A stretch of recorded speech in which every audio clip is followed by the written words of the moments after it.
Hello guys, আজকে আমি বানাতে চলেছি ফুলকপি দিয়ে ডিমের তরকারি, যেটার জন্য আমি দুটো ডিম নিয়ে নিয়েছি আর তিনটে আলু নিয়ে নিয়েছি। তারপরে এখানে আমি কটা বড় বড় করে কপিগুলোকে কেটে রেখে নিয়েছি। একটা বড় পেঁয়াজ নিয়েছি, দুটো কাঁচা লঙ্কা নিয়েছি আর একটা বড় টমেটো নিয়েছি। সবার থেকে আগে আমি কড়াই গরম করে নেব, তার মধ্যে দিয়ে দেবো সর্ষের তেল। তেলের মধ্যে দিয়ে দেবো আমি একটু হলুদ। আমি ডিমগুলোতে চিরা লাগিয়ে দিয়েছি এরকম করে। এগুলোকে আমি ভালো করে ভেজে নেব ডিমগুলোকে আগে। সঙ্গে আমি ফুলকপিগুলোকেও ভেজে নেব। তার মধ্যে আমি দিয়ে দেবো আলু। ডিমগুলো ভাজা হয়ে গেলে তুলে নেব।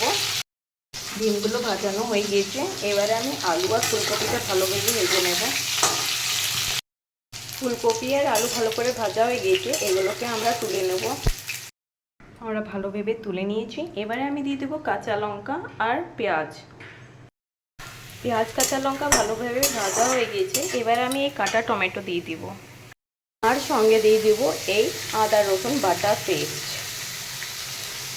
এগুলোকে ভালো করে ভেজে নেব। আবার এই মশলাতে দিয়ে দেবো আমি স্বাদ মতন লবণ, হলুদ, ধনে পাউডার আর জিরে পাউডার। মশলাগুলোকে ভালোভাবে ভেজে নেব। একটু জল দিব, জল দিয়ে ভালো করে এগুলোকে ভেজে নেব যাতে এই কাঁচা গন্ধটা না আসে। মশলাটা ভালো করে ভাজা হয়ে গেছে, তেলগুলো উপরে এসে গেছে দেখতেই পাচ্ছেন, কিন্তু টমেটোগুলো যে আছে ওইগুলো ভালো করে সিদ্ধ হয়নি, তাই একটু জল দিয়ে আমি এটাকে একটু নেড়ে চেড়ে আর একটু ঢাকা দিয়ে দিব যাতে এই টমেটোগুলো ভালো করে সিদ্ধ হয়ে উঠে। আমি এটা 2 থেকে 5 মিনিটের জন্য ঢাকা দিয়ে রেখে দেবো। মশলাটা খুব ভালোভাবে ভাজা হয়ে গিয়েছে, টমেটোগুলোও ভালো করে সিদ্ধ হয়ে উঠেছে। এবারে আমি এই ফুলকপি আলু ভাজাগুলোকে দিয়ে লাড়াচাড়া করে ভালো করে তারপরে একটু জল দিয়ে এইটাও বেশ আমি 5 থেকে 7 মিনিটের জন্য ঢাকা দিয়ে রেখে দেবো যাতে ভালো করে ফুলকপি ডাঁটাগুলো বা আলুগুলো তো সিদ্ধ হয়েই আছে, একটু ফুটে গেলে ভালো হয়। আমি একটু জল দিয়ে দিয়েছি। এবারে এটাকে আমি এটা ওই 5 থেকে 7 মিনিটের জন্য এটা ঢাকা দিয়ে রেখে দেবো।